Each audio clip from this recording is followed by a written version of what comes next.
बिस्मिल्लाहिर्रहमानिर्रहीम। तो last 2 lectures में हमने अप्रोच डिस्कस की थी कार्डिक एमरजेंसीज़ की, कि हमने कार्डिक एमरजेंसी को अप्रोच कैसे करना है, और उसमें जो हमने 4 कार्डिनल सिम्टम्स थे उसको रखा था कि एक पेशेंट आपके पास चेस्ट पेन का आता है, एसओबी के साथ आता है, पैल्पिटेशंस के साथ आता है और सिंकपी के साथ आता है। तो आप उसको अप्रोच कैसे करेंगे while you are standing in the ER. काफ़ी चीज़ें एमरजेंसी पर्सपेक्टिव से अप्रोच की हमने कवर कर ली थी। आज जो सबसे अहम टॉपिक है कि जो सबसे कॉमन डायग्नोसिस आता है आगे और जो सबसे डिफ़िकल्ट टू मैनेज होता है मेडिकल फ्लोर के ऊपर और एमरजेंसी के अंदर, वो कार्डिक फेलियर होता है। कि एक पेशेंट अब आपके पास आ गया है शॉर्टनेस और ब्रेथ के साथ, सांस फूला हुआ है, हाँफ रहा है वो, और आप एमरजेंसी में खड़े हैं और आपको समझ नहीं आ रही है कि ये कार्डिक फेलियर का पेशेंट है या ये इनमें से कुछ हो सकता है। ये एस्थमा तो नहीं है, सीओपीडी तो नहीं है, आईएलडी तो नहीं है, नमूनिया तो नहीं है, एआरडीएस तो नहीं है, और कोई भी रीज़न जो कि नॉन कार्डियोजेनिक रिस्पिरेटरी फेलियर करवाती। तो इन दोनों में डिफ्रेंशिएट करना एक डॉक्टर के लिए इंतहाई ज़रूरी भी है, मैंडेटरी भी है, चूँकि पेशेंट की ज़िंदगी उस वक्त एट स्टेक पे होती है और आपका करेक्ट डायग्नोसिस और उसके बाद उसकी मैनेजमेंट ये डिमांड करती है कि आपको इन दोनों चीज़ों के अंदर फ़र्क पता हो, और पेशेंट का रिस्पांस ट्रीटमेंट का आना भी इस चीज़ के ऊपर डिपेंड करता है कि how will you differentiate between these 2 things. तो एक पेशेंट जब एमरजेंसी में आता है आपके पास और वो इन्हीं 4 में से किसी एक के साथ आ सकता है। मोस्ट कॉमनेस्ट प्रेजेंटेशन जो कार्डिक फेलियर की होती है वो शॉर्टनेस ऑफ ब्रेथ होती है कि पेशेंट आपके पास शॉर्टनेस ऑफ ब्रेथ के साथ आता है, एक फूले हुए सांस के साथ आता है या सांस में दुश्वारी के साथ आता है। कोलैप्स कंडीशन में भी आ सकते हैं, लेकिन उस सिनेरियो को हम डिस्कस नहीं कर रहे हैं, जो कि वही कार्डिक अरेस्ट के प्रोटोकॉल में या सर्कुलेटरी कोलैप्स के प्रोटोकॉल में चली जाएगी चीज़। लेकिन कॉमन प्रेजेंटेशन एसओबी की होती है। चेस्ट पेन के साथ भी आ सकता है, चूँकि प्रेसिपिटेटिंग इवेंट कोई भी कार्डिक फेलियर का होगा, पेशेंट की प्राइमरी प्रेजेंटेशन वो भी हो सकती है। जैसे कार्डिक फेलियर का पेशेंट है, वो एमआई के साथ आ गया आपके पास, ये एमआई का पेशेंट कार्डिक फेलियर के साथ प्रेजेंट कर गया, तो उसकी प्रेजेंटेशन हो सकता है चेस्ट पेन हो सिर्फ। इसी तरह cardiac failure with cardiogenic shock आपके पास सिंकपी, लॉस ऑफ कॉन्शियसनेस के साथ प्रेजेंट कर सकता है। Cardiac failure due to tachyarrhythmia palpitation के साथ प्रेजेंट कर सकता है। वैसे भी कार्डिक फेलियर के अंदर जो है वो टैकीकार्डिया चल रहा होता है, तो पैल्पिटेशन की कंप्लेंट पेशेंट कर सकता है। लेकिन मोस्ट कॉमन प्रेजेंटेशन क्या होती है? Shortness of breath. अब shortness of breath cardiac failure की भी कॉमनेस्ट प्रेजेंटेशन है और रिस्पिरेटरी एमरजेंसी की भी कॉमनेस्ट प्रेजेंटेशन है। कि एक पेशेंट अगर एस्थमा की वर्सनिंग के साथ आएगा, सीओपीडी की वर्सनिंग के साथ आएगा, pneumonia leading to respiratory failure या एआरडीएस या other cause of non cardiogenic pulmonary oedema जैसे सीकेडी है या वॉल्यूम ओवरलोड कंडीशन है कोई भी, वो भी आपके पास एसओबी के साथ ही प्रेजेंट करेगा। अब आप एमरजेंसी में खड़े हैं, रैपिड असेसमेंट आपने करनी है 2-3 मिनट के अंदर कि ये है या ये है, क्या है इन दोनों में से, क्या दूँ इसको मैं, आया इसको मैं नेबुलाइज करवाऊँ, आया इसको मैं स्टीरॉयड दूँ, या इसको मैं डायूरीज करूँ, इसका ओवरलोड ख़त्म करूँ। तो ये चीज़ें क्लिनिकल ग्राउंड के ऊपर डिफरेंशिएट होना ज़रूरी है, क्योंकि इन्वेस्टिगेशन के डायग्नोसिस नहीं है दोनों ये वाले। अगर आप इन्वेस्टिगेशन की तरफ जाएंगे तो it will be too late, patient might be expired, patient might be dead at that time. तो क्या चीज़ आपके यही एल्गोरिदम एक लाइन खींच के आपके दिमाग में बन जाना चाहिए कि क्या चीज़ें कार्डिक फेलियर को फेवर कर रही हैं, क्या चीज़ें रिस्पिरेटरी फेलियर को फेवर कर रही हैं। वो टिक टिक करते जाएं दिमाग में, जैसे आप पेशेंट की हिस्ट्री ले रहे हैं, एग्जामिनेशन कर रहे हैं, रेलिवेंट इन्वेस्टिगेशन कर रहे हैं। आप निचला सिनेरियो लें कि आप नीचे एमरजेंसी में खड़े हैं, आपके रिसेप्शनिस्ट ने कहा कि डॉक्टर साहब एक पेशेंट आया है, शदीद सांस ख़राब है, हमने लिटा दिया है, डिस्पेंसर वाइटल कर रहा है, उसको ऑक्सीजन अटैच कर दी है, नाउ द गेम बिगन। अब यही आपने बना लेना है दोनों अपने दिमाग में कि कार्डिक फेलियर हो सकता है या ये रिस्पिरेटरी फेलियर का केस हो सकता है। हिस्ट्री में क्या चीज़ फेवर करेगी? वर्सनिंग के अंदर जब ये वर्सनिंग के साथ प्रेजेंट करते हैं तो ये भी एमरजेंसी होती है, लाइफ थ्रेटनिंग कंडीशन होती है, और ये भी एमरजेंसी होती है, लाइफ थ्रेटनिंग कंडीशन होती है। लेकिन कार्डिक फेलियर यूजुअली ज़्यादा बड़ी एमरजेंसी के साथ प्रेजेंट करता है। तो हिस्ट्री के अंदर पहले क्या क्या चीज़ आपके जहन में क्या होगी जो आप पेशेंट की हिस्ट्री से लिसिट करेंगे कि ये फेवर कर रहा है कार्डिक फेलियर को या रिस्पिरेटरी फेलियर को? पहली चीज़, सडन ऑनसेट सिम्टम्स या एसओबी की sudden onset with rapid progression.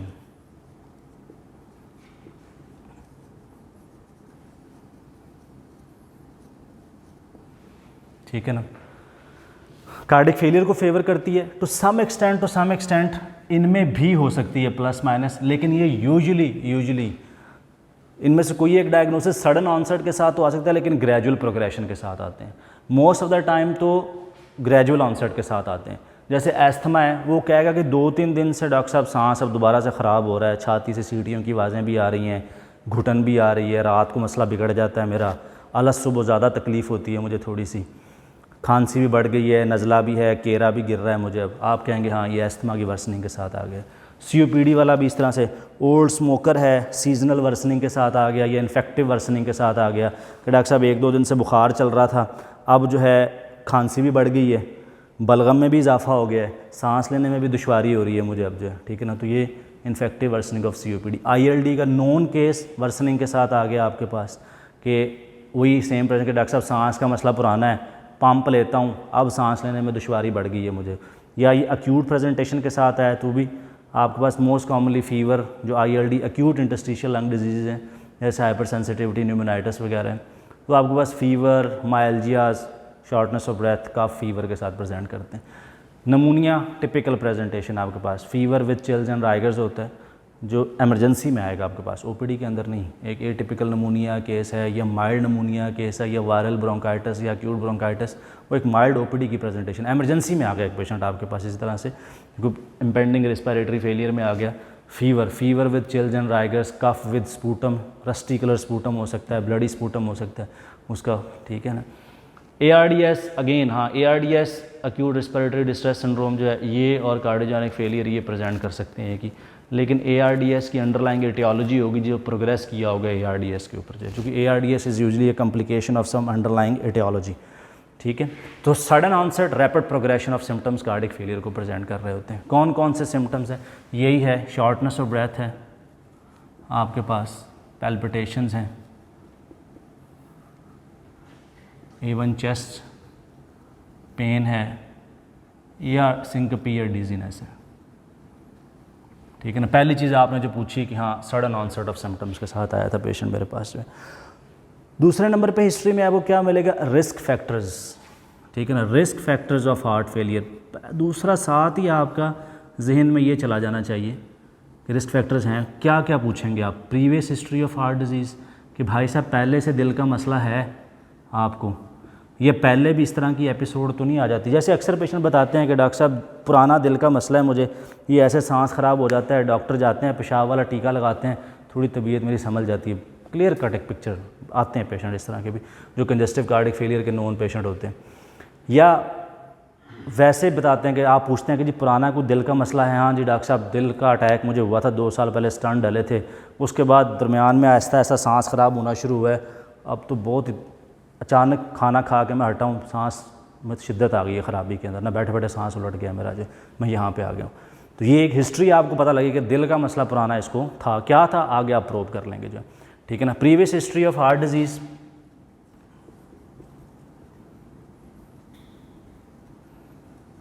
ठीक है। दूसरे नंबर पे क्या पूछेंगे आप जो है, रिस्क फैक्टर्स फॉर इस्केमिक, जैसे डायबिटीज़ तो नहीं हुआ है, हाइपरटेंशन तो नहीं है पेशेंट को, स्मोकर तो नहीं है पेशेंट आपका जो, ठीक है ना। अब आ जाए heart failure can be presented due to any of underlying aetiological heart condition, जो है किसी भी वजह से प्रेजेंट कर सकता है। वो इस्केमिक हार्ट डिजीज़ भी हो सकती है, तो आपके बैकग्राउंड में होना चाहिए, वो वैल्वुलर हार्ट डिजीज़ भी हो सकती है, वो मायोकार्डाइटिस भी हो सकता है, वो कार्डियोमायोपैथी भी हो सकती है,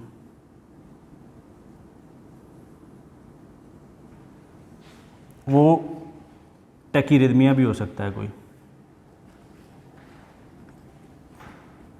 ठीक है ना। अब ये 4 चीज़ें जहन में इसलिए ज़रूरी हैं कि एक मरीज़ कहता है जी मुझे पुराना दिल का मसला है, तो आपके फ़ौरन जहन में लगेगा क्या दिल का मसला है भाई आपको, तो अब या तो ये होगा कि दिल का मसला इस्कीमिया रिलेटेड है, कि इसको इस्कीमिक कार्डियोमायोपैथी हो गई है, या MI leading to heart failure में चला गया अभी पेशेंट दोबारा जो है, ठीक है ना।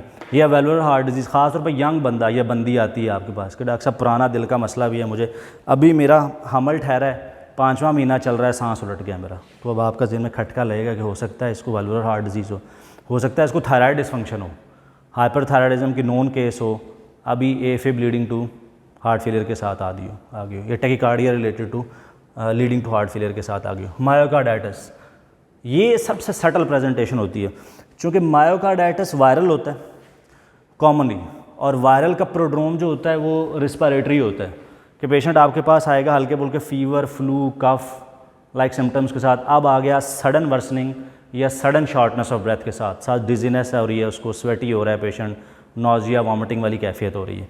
तो दिस इज़, ये एक ट्रिकी डायग्नोसिस होता है मायोकार्डाइटिस वाला। ये थोड़े स्ट्रेट फॉरवर्ड होते हैं चल के जो। कार्डियोमायोपैथी, इसकी भी पुरानी हिस्ट्री होगी, ठीक है ना, आपके पास जो डायलेटेड कार्डियोमायोपैथी है, हाइपरट्रॉफिक कार्डियोमायोपैथी है, या पेरिपार्टम कार्डियोमायोपैथी है। पेरिपार्टम वाला आ सकता है, उसमें प्रेगनेंसी की हिस्ट्री, अगर एक पेशेंट पेरिपार्टम पीरियड में आ जाता है ना आपके पास इस तरह sudden worsening of shortness of breath के साथ, तो अमंग अदर डायग्नोसिस जिसमें वाल्वुलर हार्ट डिजीज़ भी है, कार्डियोमायोपैथी, स्पेशली पेरिपार्टम कार्डियोमायोपैथी आपने जहन में लाजमी सोचना है, क्योंकि अगला स्टेप आपका एग्जामिनेशन का है। एग्जामिनेशन में ये दोनों डिफरेंशिएट हो जाते होते हैं चल के आगे, ठीक है ना। टैकीरिथमिया, वो साथ जब आप वाइटल्स की पल्स पे आ रहेंगे, टैकीकार्डिया चल रहा होगा, उसमें आपको मिल जाएगा क्योंकि टैकीरिथमिया तो नहीं चल रहा। सिर्फ टैकीकार्डिया नहीं, अकेला टैकीकार्डिया जब तक प्रलॉन्ग ना हो हार्ट फेलियर नहीं करवाता। एक लंबे अरसे से टैकीकार्डिया चल रहा है किसी अंडरलाइंग कंडीशन की वजह से, जैसे थायराइड डिसफंक्शन की वजह से, तब वो करवाएगा, वरना थोड़े शॉर्ट ड्यूरेशन के लिए टैकीकार्डिया कभी भी हार्ट फेलियर नहीं कराता। हाँ, टैकीरिथमिया करवा सकते हैं, AFib करवा सकता है, SVT करवा सकता है, VT करवा सकता है, ये सारी की सारी चीज़ें करवा सकते हैं। तो हार्ट फेलियर अगर हार्ट रेट अगर उसका ज़्यादा आ रहा है तो आपने फिर भी सस्पेक्ट करना है।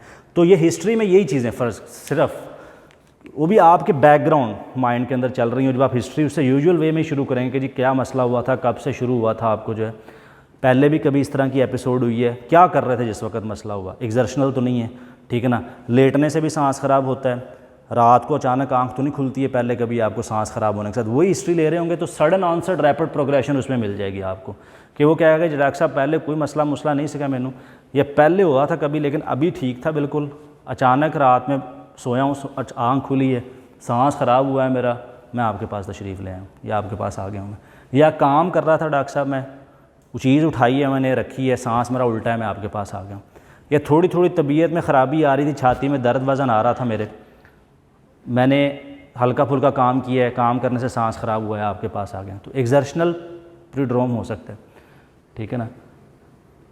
ये चार चीज़ें आपने देख ली रिस्क फैक्टर बैकग्राउंड में, साथ ही पूछने को दिल का मसला तो नहीं है, शुगर तो नहीं है, ब्लड प्रेशर तो नहीं है, आपको सिगरेट तो नहीं पीते हैं आप, पुराने दिल के मसलों में आपको कोई दिल का अटैक तो नहीं हुआ था, कोई दिल का वॉल लीक तो नहीं है, तंग तो नहीं है आपका, दिल का साइज़ तो नहीं बढ़ा हुआ आपका, पुरानी इको पे बताया हो या डॉक्टर साहब ने बताया हो आपको, या दिल की धड़कन तेज़ बेतरतीब तो नहीं होती है आपकी। बस 5-6 सवाल हैं जो आपने पूछ लेने, कहीं ना कहीं आपको ले जाएगा मरीज़ जो, ठीक है ना।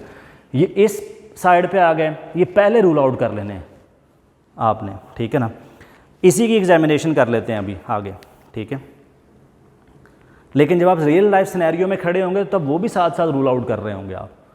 थ्योरेटिकली अभी हम पहले इसलिए इसको कर रहे हैं ताकि आपके लिए चीज़ें मिक्स ना हो जब आप बनाएंगे। जब आप प्रैक्टिकली पेशेंट पे खड़े होंगे तो पहले हिस्ट्री दोनों एंड की पूरी करनी है आपने, साथ ही आप एग्जामिनेशन शुरू कर देंगे। तो एग्जामिनेशन का पहला कंपोनेंट क्या है? वाइटल्स।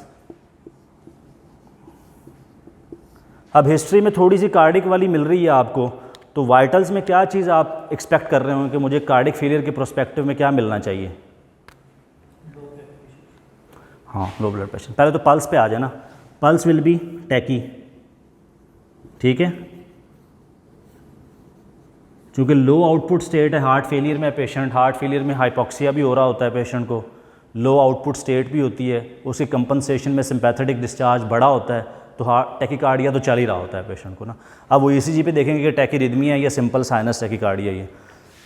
बीपी आपको हाई भी मिल सकता है अगर पेशेंट नॉन हाइपरटेंसिव है तो, ठीक है ना, नॉर्मल भी मिल सकता है, और ज़्यादा ख़तरे वाली स्टेट हुई तो लो भी मिल सकता है।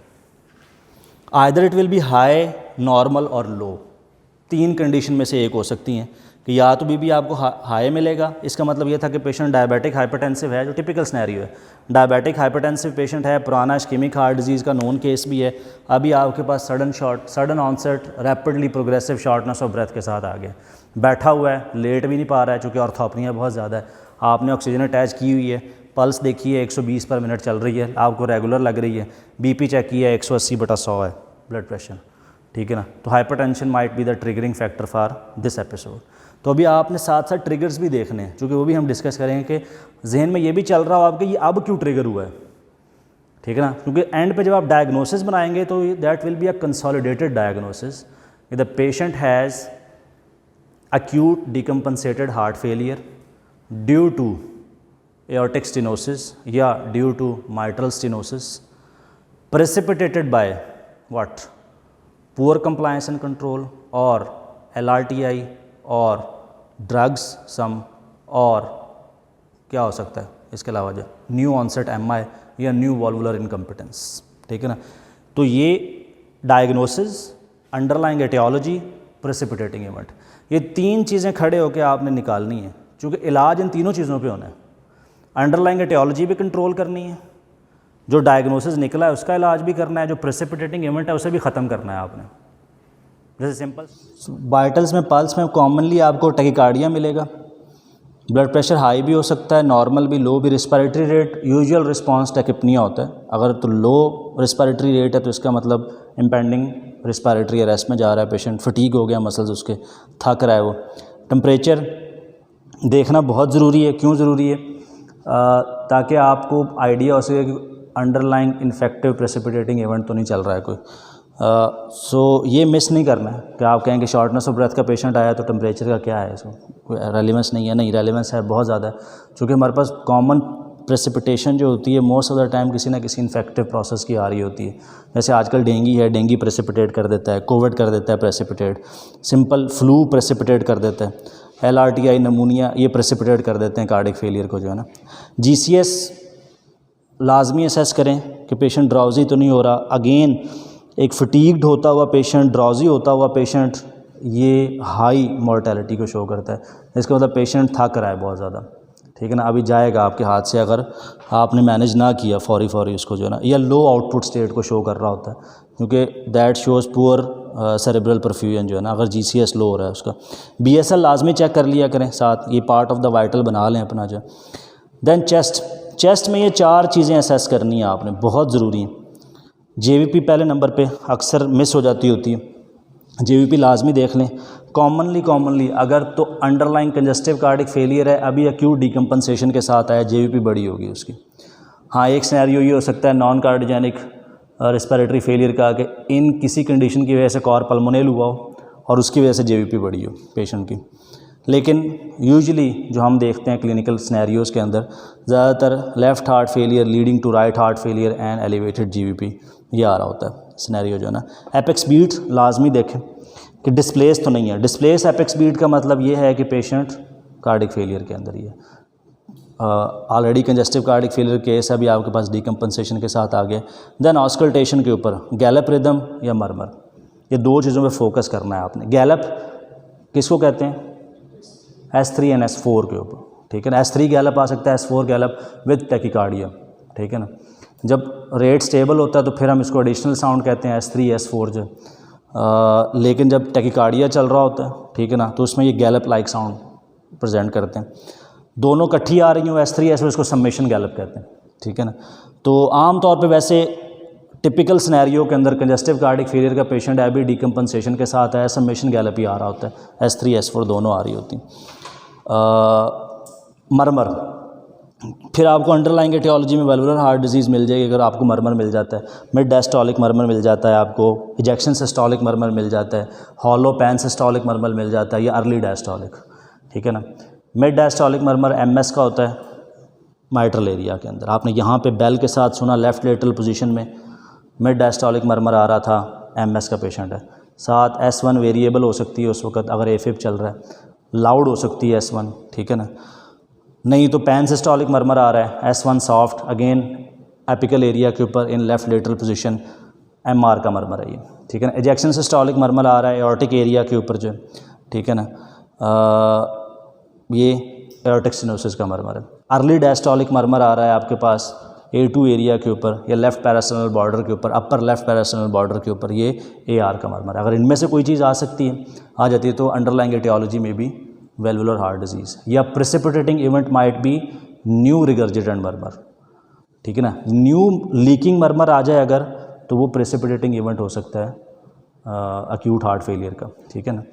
तो ये भी आपने देखना है। देन लंग बेसिस ऑस्कल्टेट कर लेने हैं कि उसके ऊपर फाइन क्रेफ्ट्स आपको मिलते हैं या ऑपोजिट पैथोलॉजी का कोई फीचर तो नहीं मिल रहा, कोई वीज तो नहीं मिल रही है, रोंकाई तो नहीं मिल रहे हैं आपको, या कोर्स क्रेफ्ट्स तो नहीं मिल रहे हैं।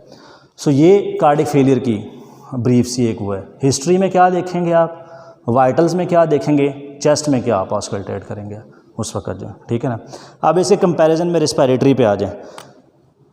सबसे ज़्यादा जो मेरे एक्सपीरियंस में कार्डिक फेलियर मिसमैनेज होता है वो on the line of COPD होता है कि पेशेंट कार्डिक फेलियर का होता है और वो आमतौर पर मैनेज हो जाता है COPD के लाइन के ऊपर कि उसको ऑक्सीजन चलें जायज़ मिल जाती है, वो इधर भी चाहिए होती है उसको जो है, लेकिन अच्छी खासी बीटा एगोनिस्ट और एटम क्लैनल के साथ नेबुलाइजेशन हो जाती है, उसकी स्टीरॉयड मिल जाता है।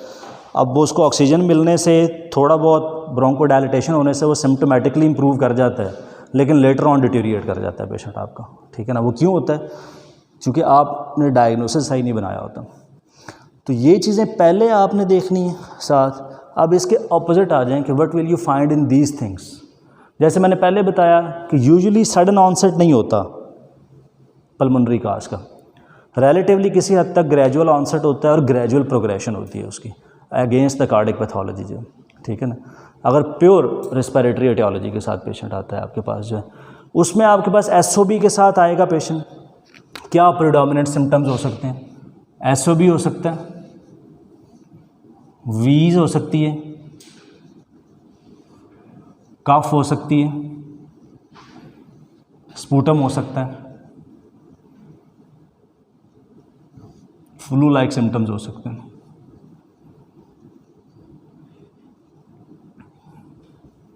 पेशेंट ये हिस्ट्री में देगा आपको, ठीक है ना। फिर अक्सर बुखार, नज़ला ज़ुकाम वाली कैफियत हुई, उसके बाद खांसी हुई, पहले खुश्क थी खांसी, फिर रेशा आना शुरू हो गया, अब आज से मेरा सांस ख़राब हो रहा है बैठ के जो जी। पुरानी सिगरेट हुक्का पीते हैं जी, पीता हूँ सिगरेट हुक्का, पहले भी हो जाता है इस तरह से जी डॉक्टर साहब, 2 साल पहले एक दफ़ा पहले भी हुआ था इस तरह से, ऐसे बुखार हुआ था मुझे, नज़ला ज़ुकाम हुआ, खांसी शदीद हुई, उसके बाद सांस उलट गया, 4 दिन में अस्पताल में पड़ा रहा, उन्होंने भाप दी, मुझे ऑक्सीजन लगाई, फिर मेरी सूरत हाल थोड़ी बेहतर होगी। This is a typical scenario of acute worsening of COPD जो आपके पास आ सकता है पेशेंट जो है ना। सो ये that might be the presenting complaints, combination में इनके आ सकते हैं या अकेली आ सकती हैं जो इमरजेंसी में आपके पास प्रेजेंट करेंगे जो है ना। देन अंडरलाइंग रिस्क फैक्टर्स इसके, जैसे उसके हमने रिस्क फैक्टर पहले निकाले थे, फ़ौरन से इसके जहन में रिस्क फैक्टर्स आ जाने चाहिए आपके। क्या क्या हो सकते हैं, हिस्ट्री ऑफ स्मोकिंग,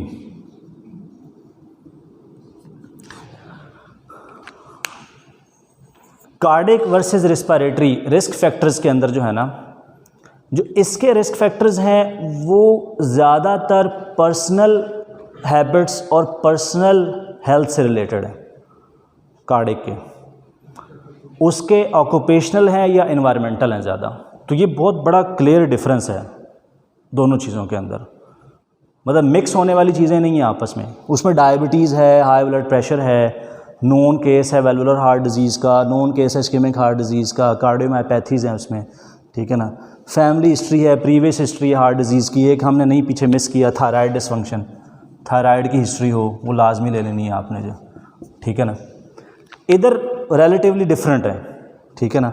स्मोकिंग की हिस्ट्री आपको मिल सकती है, इन्वायरमेंटल एक्सपोजर मिल सकता है आपको उसमें,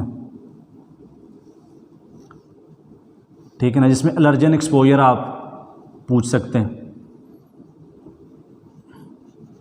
कि रीसेंट ट्रैवल तो नहीं है, धूल मिट्टी घट्टे से मसला तो नहीं होता है आपको, मौसम की तब्दीली से मसला तो नहीं होता है, ठंड आ रही हो, गर्मी आ रही हो, उस वक़्त आपको अलामात ज़ाहिर तो नहीं होती हैं ज़्यादा, नज़ला ज़ुकाम, नाक बंद, नाक गले के अंदर केरा तो नहीं गिरना शुरू हो जाता आपके जो, ठीक है ना।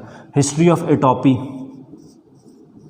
एलर्जी की हिस्ट्री ले लें कि ये सांस के मसले के साथ नाक तो नहीं बंद रहता, जिस्म पे तप्पड़ से तो नहीं बनते, अर्टिकेरियल रैश तो नहीं होता है, फूड एलर्जी तो नहीं होती, खाना खाने के बाद पेट में दर्द, पतले पखाने शुरू हो जाते हो आपको, या जिस्म पे सुरख निशान पड़ जाते हो, या सांस में दुश्वारी आ जाती हो आपको, ठीक है ना। ऑक्यूपेशनल एक्सपोजर,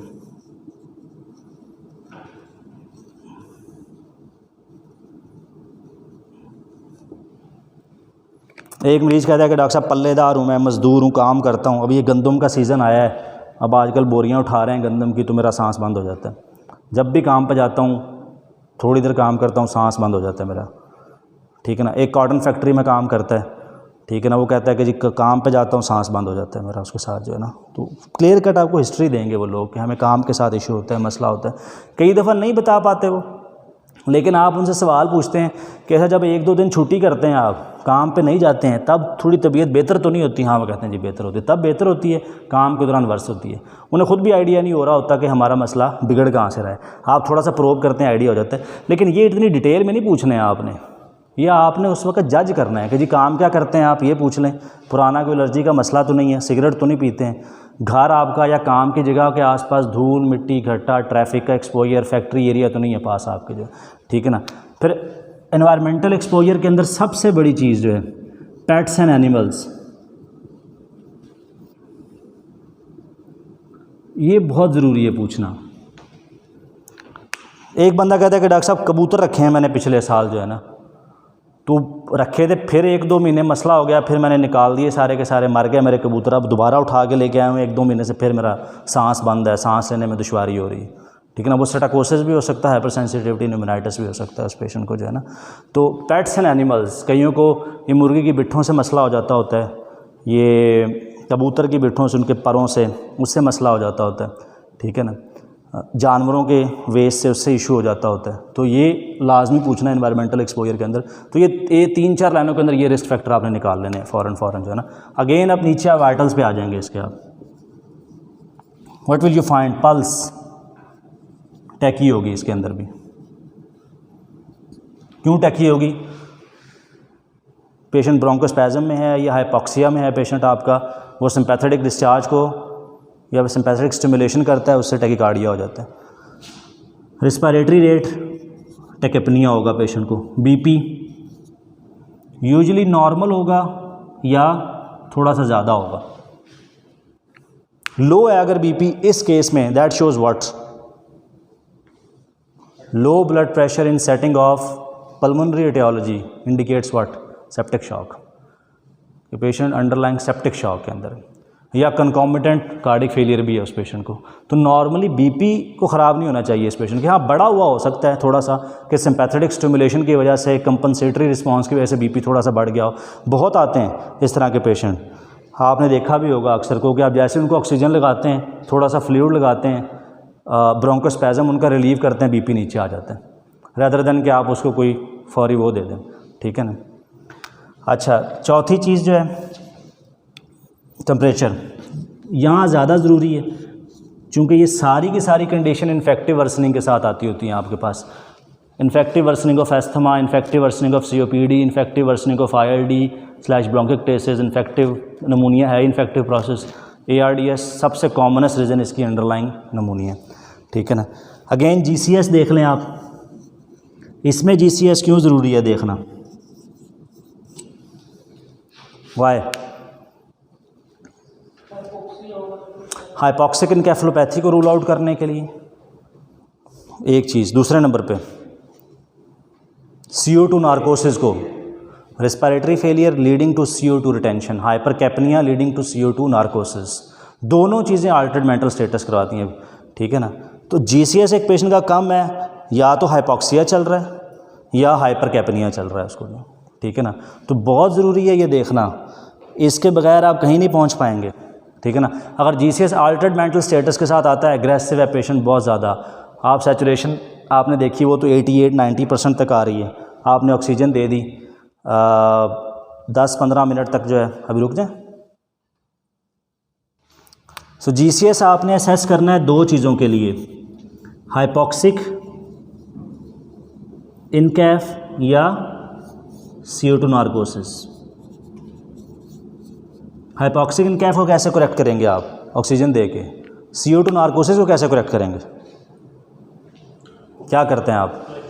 बाईपैप लगा सकते हैं आप पेशेंट को जो है ना, यार उस फिल वक्त तो नेबुलाइजेशन कर देना उसकी, क्योंकि CO2 रिटेंशन क्यों हो रही है, ब्रोंकोस्पैज़म, स्फेयर ब्रोंकोस्पैज़म की वजह से उसको जो है, ठीक है ना। आप ब्रोंकोडायलेटेशन करेंगे, थोड़ा सा कार्बन डाइऑक्साइड वॉश आउट होना शुरू होगी, तो अपने आप पेशेंट उस नार्कोसिस से बाहर आ जाएगा। क्योंकि बाईपैप की फैसिलिटी हर जगह तो नहीं होती है, लेकिन हम यहाँ पे क्या करते हैं, ऑक्सीजन लगाते हैं, पेशेंट को नेबुलाइज करते हैं, साथ बाईपेप्टाइज कर देते हैं टिल पेशेंट की कंडीशन इंप्रूव हो जाए, उसकी CO2 वाश आउट हो जाए, PCO2 का लेवल उसका नीचे आ जाए थोड़ा सा। सो मेरे ख्याल से काफ़ी हद तक चीज़ें अब आपको आइडिया हो गई हैं कि हमने इन दोनों को डिफ्रेंशिएट कैसे करना है। अब आ जाए चेस्ट के ऊपर, इसी पैटर्न पे चलें आप, ठीक है ना। चूँकि देखना आपने इकट्ठा ही है, ये तो पढ़ाते हुए हम ऐसे चले हैं ना, करते हुए तो आप ये तो नहीं कहेंगे पहले मैंने चेस्ट सुनी है कार्डिक काज के लिए, अब दोबारा स्टेथ रख रहा हूँ पल्मोनरी काज के लिए, नहीं, आप एक ही दफ़ा सारी चीज़ें सुन रहे हैं, ठीक है ना। तो यही देखें JVP क्या होगी इसमें, नॉर्मल, हाई हो सकती है अगर कॉर पल्मोनरी है पेशेंट को तो, ठीक है ना, यूजुअली नॉर्मल होती है, नॉर्मल या लो नॉन एप्रिशिएबल होगी। एपेक्स बीट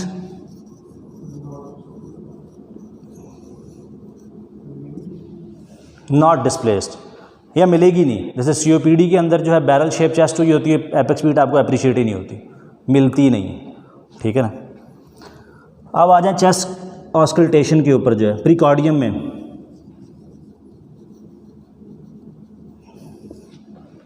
अनरिमार्केबल होगा,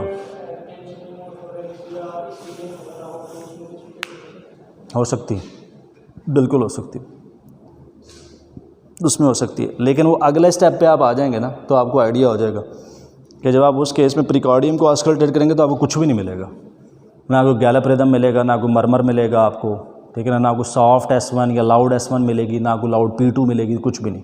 तो हर स्टेप अगला स्टेप पिछले स्टेप को कंफर्म कर रहा होता है, तो ये सारी चीज़ें एक ही सीक्वेंस में देखनी है आपने। अब आ जाए लंग पैरेन्काइमा के ऊपर, ठीक है ना। अच्छा, इधर तो हमने सिर्फ बेसिस पे फोकस करना है ऑस्कल्टेशन के लिहाज से कार्डिक, इधर आपने तीनों काम करने हैं, पाल्पेशन भी करनी है, पाल्पेशन से मुराद सिर्फ और सिर्फ एक्सपेंशन देख लें उसकी जो है, परकशन भी करनी है और ऑस्कल्टेशन भी करनी है। बेशक इस सीक्वेंस में ना करें, पहले ऑस्कल्टेशन ही कर लें आप, चूँकि आपने एमरजेंसी की स्कीम में इधर लंग बेसिस सुने हैं क्रेप्स को रूल आउट करने के लिए, आपने ऑस्कल्टेशन की, आपको ऑस्कल्टेशन पे एक साइड पे ब्रेथ साउंड्स ही नहीं मिले, ठीक है ना, दूसरी साइड्स पे आपने देखा हार्श वेजिकुलर ब्रीदिंग है या प्रलॉन्ग एक्सपायरेशन और रोंका ही आ रहे हैं एक तरफ जो है, दूसरी तरफ है ही नहीं ब्रेथ साउंड से, तो आप ऑटोमेटिकली आप परकशन पे जाएंगे, क्योंकि आपको नहीं पता कि ये जो एब्सेंट ब्रेथ साउंड्स हैं ये किस वजह से हैं, ये फ्लूइड पड़ा हुआ है, ये एयर पड़ी हुई है। आपने परकशन किया, परकशन के ऊपर परकशन नोट जो है वो हाइपर रेजोनेंट आ गया, ये रेजोनेंट आ गया, हाइपर रेजोनेंट के चक्कर में ना जाएं आप, एमरजेंसी में नहीं डिफ्रेंशिएट हो रहा होता कि इन दोनों में से रेजोनेंट ज़्यादा है या नहीं ज़्यादा। Absent breath sounds with resonant percussion note pneumothorax है, ठीक है ना। Absent breath sounds with dull या stony dull percussion note effusion है, ये ख़त्म, ठीक है ना। पाल्पेशंस कर लें, साथ ही कर लें, कन्फर्म हो जाएगी एक चीज़, हो सकता है बुल्ला पड़ा हो, अभी निमोथोरैक्स ना हुआ हो, चूँकि मैंने एक तरफ कहा है कि हार्श वेजिकुलर ब्रीदिंग है या प्रॉन्ग एक्सपायरेशन विद रोंका ही आ रहे हैं, तो इसका मतलब COPD का बेचारा केस है, यहाँ पे कोई बुल्ला पड़ा हुआ था उसका, वो फट गया है, उधर से निमोथोरैक्स डेवलप हो गया, या हो सकता है अभी फटा ना हो, इतना बड़ा हो कि उस साइड पे आपको एयर एंट्री ना सुनाई दे रही हो एमरजेंसी में, ठीक है ना। तो फिर क्या करेंगे आप, फिर एक्सपेंशन चेक कर लेंगे, अगर अफेक्टेड साइड की एक्सपेंशन नहीं हो रही है तो अब इसका मतलब निमोथोरैक्स है ये, ठीक है ना। तो एमरजेंसी में इन 3 स्टेप पे एक अच्छी खासी आपको एक आइडिया मिल जाएगा, क्योंकि अगर ये टेंशन निमोथोरैक्स है तो आपने क्या करना है, आपने रिलीव करनी है टेंशन, उसी वक्त रिलीव करनी है, सेकंड इंटरकॉस्टल स्पेस के अंदर आपने मिड क्लेविकुलर लाइन के ऊपर आपने नीडल डाल देनी है उसकी विद अंडर वाटर सील जो है, ताकि रिलीव हो ये, ठीक है ना। अच्छा, ये 3 पाल्पेशन करने के बाद ट्रेकिया देख लें, फिर दैट विल फर्दर कंफर्म कि टेंशन है या नहीं है। अगर दाईं साइड पे कुछ नहीं आ रहा, ट्रेकिया शिफ्टेड है परली तरफ, लेफ़्ट साइड की तरफ, इसका मतलब वाकई टेंशन है यहाँ पे, या टेंशन निमोथोरैक्स है या मैसिव एफ्यूजन पड़ी हुई, ठीक है ना। तो ये इस सीक्वेंस से आप चलते जाएं जो, ठीक है, यहाँ तक क्लियर है चीज़ें। अब इनमें क्या क्या होगा, एस्थमा में आपको ऑस्कल्टेशन पे वीज सुनाई देगी, वीज या रोंकाई। COPD के अंदर भी आपको लो पिच वीज, जिसको रोंकाई कहते हैं, वो सुनाई दे रहे होते हैं, एक्सपायरेटरी होते हैं आमतौर पे। ILD के अंदर आपके पास क्रेप्स आते हैं, fine creps that doesn't change with the posture और कफ। जब भी आपको क्रेप्स मिलेंगे आपने कफ करवा के लाजमी देखना है उस पेशेंट को। अगर तो कफ के ऊपर क्रेप्स की इंटेंसिटी कम हो रही है तो इसका मतलब वो इन्फेक्टेड है, कोर्स क्रेप्स हैं। अगर स्टैटिक रहती है, चेंज नहीं होती है टाइप क्रेप्स की, क्रेप्स वैसे ही सुनाई दे रहे हैं आपको जैसे पहले थे कफ से, दैट मीन्स के वो फाइब्रोटिक क्रेप्स हैं। अगर कफ करने के बाद ज़्यादा बेहतर सुनाई देना शुरू हो जाते हैं, जिसको हम पोस्ट टस्सिव ऑगमेंटेशन कहते हैं, वो या तो टीबी के अंदर होते हैं, कैविटी पड़ी हुई है, कैविटी की वजह से आप कफ करवाते हैं, एयर एक दफ़ा जाती है इंस्पायरेशन में तो क्रेप्स अच्छे सुनाई देते हैं आपको, तो वो टीबी के अंदर हो सकते हैं, या इवन पल्मोनरी एडीमा के अंदर भी कफ के बाद क्रेप्स थोड़े से बेहतर सुनाई दे देते हैं आपको। ठीक है। एक्टिव नमूनिया के अंदर कोई फाइंडिंग नहीं आती, सिर्फ ब्रोंकियल ब्रीदिंग का पैच मिल सकता है आपको। रिजॉल्विंग नमूनिया में आपको क्रेप्स मिल सकते हैं। ठीक है ना। ARDS तो अंडरलाइंग एटियोलॉजी पे है, इन तीनों चारों में से किसी वजह से भी ARDS हुआ है तो आपको अंडरलाइंग एटियोलॉजी की पिक्चर मिल जाएगी उसके ऊपर। यहाँ तक चीज़ें क्लियर हैं, किसी हद तक डिफ्रेंशिएट कर सकते हैं। सो सम अप करें, अगर कि मरीज़ आया अब एमरजेंसी में लेटा है आपके पास आके बेड के ऊपर जो है, आप गए हैं उसके ऊपर, एक लाइन खींची है आपके दिमाग में, एक तरफ आपने कार्डिक फेलियर रखा है, एक तरफ आपने नॉन कार्डियोजेनिक रेस्पिरेटरी फेलियर रखा है, तो आप कैसे शुरू करेंगे? आपके पहले दिन में आएगा प्रोग्रेशन पूछूं, भाई मसला कब शुरू हुआ, आपको कितनी देर में शिद्दत पकड़ी है उसने, जो है सडन ऑनसेट रैपिड प्रोग्रेशन का आपको आइडिया हो गया। अलामत का आपको बता देगा पेशेंट कि मुझे सांस में दुश्वारी आ रही है, लेटने से मसला तो नहीं हो रहा, ठीक है ना, कुछ दिनों से रात को आंख तो नहीं खुल रही सांस के मसले की वजह से, साथ रिस्क फैक्टर्स पे आ जाएं आप। पुराना कोई दिल का मसला तो नहीं है आपको, शुगर ब्लड प्रेशर तो नहीं है, सिगरेट तो नहीं पीते हैं, पहले को हार्ट अटैक तो नहीं हुआ, कोई दिल का वॉल लीक तो नहीं है, तंग तो नहीं है आपको, कोई दिल का साइज़ तो नहीं बढ़ा हुआ आपका, गिल्लड़ का मसला तो नहीं है, थायराइड का मसला तो नहीं है, कोई दवाई तो नहीं खाते हैं आप पहले, दिल की धड़कन पहले तेज़ तो नहीं रहती, बेतरतीब तो नहीं हो जाती है आपको, किसी हद तक आप किसी एक नतीजे पे पहुंचने वाले हो जाएंगे। देन फिर वाइटल्स पे आ जाएं, पल्स देख लें, बीपी देख लें, रिस्पिरेटरी रेट देख लें, टेम्परेचर, GCS BSL देख लें, ये आप अपने डिस्पेंसर से या नर्स से कहेंगे वो देख लेगा, आप सीधा JVP पे आ जाएं। उनको 45 डिग्री पे लटाएं, JVP देखें पहले, JVP आ रही है या नहीं आ रही, साथ ही एक हाथ एपेक्स बीट पर रख लें JVP देखने के बाद उसका कि एपेक्स बीट डिस्प्लेस तो नहीं है। देन ऑस्कल्टेशन करें गैलप रिदम के लिए या गुमरमर के लिए, देन बिठा के लंग बेसिस ऑस्कल्टेट कर लें आप जो, ठीक है ना। इधर रिस्क फैक्टर्स चेंज हो जाएंगे, इधर प्रेजेंटेशन भी चेंज हो जाएगी थोड़ी सी जो, ठीक है ना। अकेला SOB के साथ आता है फिर ज़्यादा मसला क्रिएट होता है, चीज़ें मिक्सअप हो रही होती हैं। स्मोकिंग की history, environmental exposure, pets animal exposure, allergen exposure, history of atopy, एक ऑक्यूपेशनल एक्सपोजर आपका जो है। वाइटल्स आप इसी तरह चलेंगे, GCS की अहमियत बताइए कि हाइपॉक्सिक इनकैफ में भी हो सकता है, CO2 नार्कोसिस में भी हो सकता है पेशेंट, चेस्ट में JVP नॉर्मल हो सकती है, कॉर पल्मोनल में बड़ी हो सकती है, apex beat will be non displaced, precordium में लंग्स पहले ऑस्कल्टेशन कर लें, ठीक है ना आप, ताकि कार्डिक भी का साथ रूल आउट हो जाए और पल्मोनरी भी। फाइन क्रेप्स नहीं है, कोर्स क्रेप्स आ रहे हैं, रोंकाई आ रहे हैं, वीज़ आ रही है, लोकलाइज है, ये जनरलाइज्ड है, दोनों लंग्स के अंदर आ रहा है। अगर तो आपको एक साइड पे ब्रेथ साउंड्स एब्सेंट मिलती है तब परकशन पे जाएं, फिर पाल्पेशन पे जाएं, फिर ट्रेकिया पे जाएं, वरना अगर आपको दोनों तरफ क्रेप्स इक्वल इंटेंसिटी के मिल रहे हैं, ब्रेथ साउंड इक्वल इंटेंसिटी की मिल रही है, ऊपर वाले स्किप भी कर सकते हैं इमरजेंसी में। इतना टाइम मरीज़ के पास नहीं है कि आप बैठ के अपनी स्कीम पूरी करते रहें वहाँ पर जो, ठीक है। तो यहाँ तक ये अप्रोच